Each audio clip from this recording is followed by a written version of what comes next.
बढ़ते हैं, आपको बताते हैं किस तरीके से स्वतंत्रता दिवस के अवसर पर बीजेपी के राज्यसभा सांसद सुधांशु त्रिवेदी ने देशवासियों को शुभकामनाएं दी हैं। उन्होंने कहा कि आज का दिन देश के स्वतंत्रता सेनानियों के बलिदान को याद करने और राष्ट्र के प्रति अपने कर्तव्य को समझने का अवसर है। इस दौरान उन्होंने विपक्ष की मानसिकता पर भी सवाल उठाए। सुधांशु त्रिवेदी ने वंदे मातरम को लेकर कहा कि ये केवल एक गीत नहीं बल्कि देशभक्ति और राष्ट्र चेतना का प्रतीक है। उन्होंने कहा कि भारत की एकता और अखंडता से जुड़े विषयों पर राजनीति नहीं होनी चाहिए। साथ ही उन्होंने देशवासियों से राष्ट्र हित को सर्वोपरि रखने की अपील की। आज भारत पूरे उल्लास और उमंग के साथ अपना स्वतंत्रता दिवस मना रहा है। ये 21st सेंचुरी के फर्स्ट क्वार्टर का पहला स्वतंत्रता दिवस है।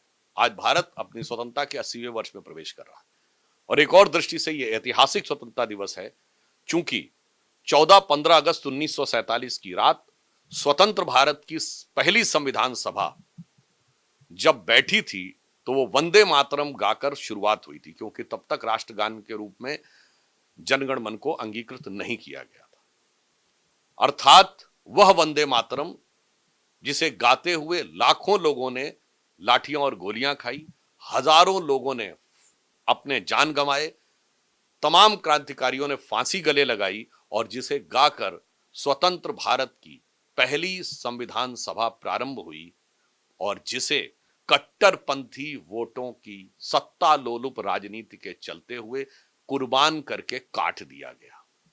प्रधानमंत्री श्री नरेंद्र मोदी जी के प्रयासों से अब वंदे मातरम संपूर्ण और सांगोपांग रूप में सब जगह गाया जाने लगा और यह पहला स्वतंत्रता दिवस है जहां संपूर्ण वंदे मातरम गाया गया। उस दृष्टि से यह ऐतिहासिक, परंतु इसी स्वतंत्रता दिवस में एक बहुत दुखद, निंदनीय और विडंबनापूर्ण दृश्य दिखाई पड़ा जब कांग्रेस पार्टी के कार्यालय में कांग्रेस की supreme leader Shrimati Sonia Gandhi, super अध्यक्ष राहुल गांधी जी और सिटिंग अध्यक्ष मल्लिकार्जुन खड़गे जी वंदे मातरम गीत के दौरान बड़े ही विचित्र तरीके से बातचीत करते हुए नजर आए। सावधान की मुद्रा में नहीं थे, एक दूसरे को बातचीत करते, इशारे करते हुए किसी को बुलाते हुए नजर आए।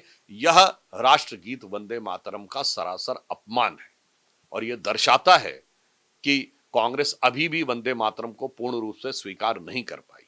चूंकि कांग्रेस के सर्वोच्च नेतृत्व ने कांग्रेस के कार्यालय में जो यह कार्य किया है, इसकी हम घोर निंदा करते हैं और कांग्रेस से यह अपेक्षा करते हैं कि वो इसके लिए माफी मांगे और आकर सफाई दे। यदि कांग्रेस ऐसा नहीं करती है तो संविधान के प्रति उनकी सत्यनिष्ठा, देश के प्रति उनकी श्रद्धा और करोड़ों करोड़ों भारतवासियों के मन पर जो आघात लगा है उसके प्रति उनका सम्मान संदेह के घेरे में और एक बड़े प्रश्न चिन्ह खड़ा करने वाला होता है।